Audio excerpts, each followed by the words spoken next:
Hello everyone, I'm Joseph Dinesh, a Catholic commentator from Sydney, Australia. In today's video, I want to address a popular sentiment among Christian youth who often say things like, I love Jesus, but I hate religion. I love Jesus, but I'm not part of any church. Or I love Jesus, but I'm not spiritual. As Catholics, can we truly hold to these views?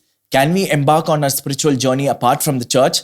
That's what we will explore and discuss today. To provide more clarity and insight on what the Catholic Church actually teaches in this regard, I've included clips from Father Casey and Bishop Robert Barron. It's going to be a very interesting discussion, so let's get started. In the first clip, we have an ex-Catholic girl sharing her reasons for leaving the Catholic Church and why she believes Jesus never intended for anyone to be part of the church. Let's listen to what she has to say. Fine with that. The main reason why I left Catholicism is because I did not want to be in the structure of a church anymore. I don't think that that's what Jesus intended. I don't think that when he was on earth, just preaching to everybody, accepting everybody, loving everybody, no matter if they were baptized or not, no matter if they went to church with him or not. I don't think that his intention when he left earth was to form this really intense structure of you need to do this, you got to do this, you got to do this, and you have to do this. If you're wondering why this attitude is so prevalent among Christian youth, look no further than some fundamentalist Protestant pastors who emphasize that the Christian journey is a solo journey between you and God, devoid of community, fellowship, and the church, basically saying it's all about you and your relationship with Jesus, turning the Christian journey into a private abstraction.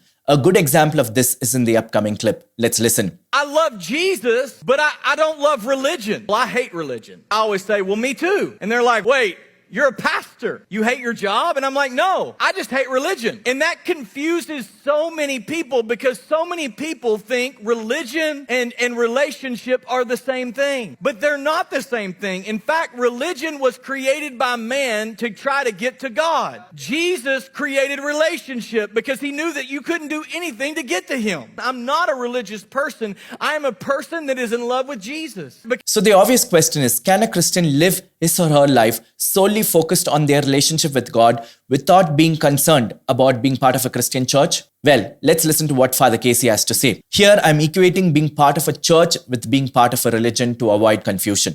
I think it goes without saying that people can have a relationship with Jesus without the church. He gave us his church as a foundation and guide, yes, but God is by no means bound by temporal things like the church or sacraments. We know that God speaks in the hearts of people even before they're baptized, so of course he can speak to Protestants who are already Christians. That said, I would hesitate to say that one can experience the fullness of a relationship without being a part of the church. If Jesus founded the church and uses it to guide his people throughout the ages, how can someone say that they fully know Jesus if they ignore what he gave us? The church is not just some inconsequential club, a social gathering for self-help. The church is the living embodiment of Christ's authority on earth. Choosing not to be a part of it is going to make a difference. Firstly, it's possible to nurture a personal relationship with God and lead a morally upright Christian life even without formally being part of any church. Secondly, God isn't limited by the institution of the church or its sacraments. He can actively be present in individuals' life regardless. Now, having acknowledged these 2 points, we need to tackle a crucial question. How do we practice our faith then? Because if you say you have a personal relationship with Jesus but not part of any church, you're not practicing your faith in an embodied way. You might ask the question, why should I practice the faith in an embodied way? Because human beings are union of both body and soul. Therefore, faith shouldn't solely be a mental exercise but must also engage our body. That's why church participation is essential. Because if we say that the practice of religion is all in my mind, then we are following a weird form of angelism. Let's listen to Bishop Barron as he explains this with much more clarity. When you say I'm religious or I'm spiritual, but no connection to a church, that means I'm not really practicing my faith in an embodied way. I'm not part of a community of mutual support. I've turned my faith into a private abstraction, if you want. I know that appeals to a lot of people today because I'm the inventor of my values. And so I turn religion into one more kind of privately invented and privately entertained value. But that's just not authentic religion. The interiorization of the faith, which is also concomitant with the privatization of the faith, which our culture's been pressing now for a long time. It's a private matter, like a hobby. So, I mean, I see all that as contributing to this decline. That human beings are body and soul. And it's a kind of angelism that says, well, I can just do all this in my own mind or within my own will, within my own spirit, as though I'm not embodied. Because to say embodied means to say part of a community. To say embodied means I need things that appeal to my senses. I need to hear and to see and to touch, you know. Think of all the ways that Catholic sacraments and Catholic liturgy involves the body. Even an act of praying publicly and singing publicly, witnessing to your faith. All of that is a way of embodying what we believe.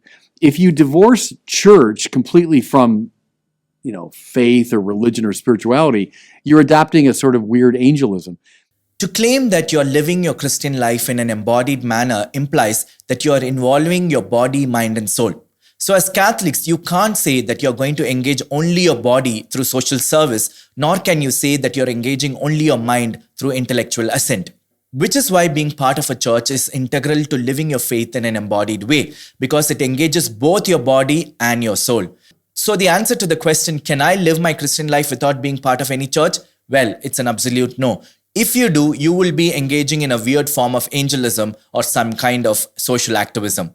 Just as the judiciary interprets the Constitution, Congress amends it, and the executive branch governs the country according to it, the Catholic Church fulfills all these functions in one by guiding us to live our lives according to the divine law. Therefore, just as a civilian cannot say he is a citizen but not part of any country, similarly, a Christian cannot say that they are religious but not part of any church. Finally, I would like to end with what the Catechism says about what the church is. The church is the place where humanity must rediscover its unity and salvation. The church is the world reconciled. She is that bark which, in the full sail of the Lord's cross, by the breath of the Holy Spirit, navigates safely in the world. I hope this video was helpful. Let me know your thoughts in the comment section. God bless you.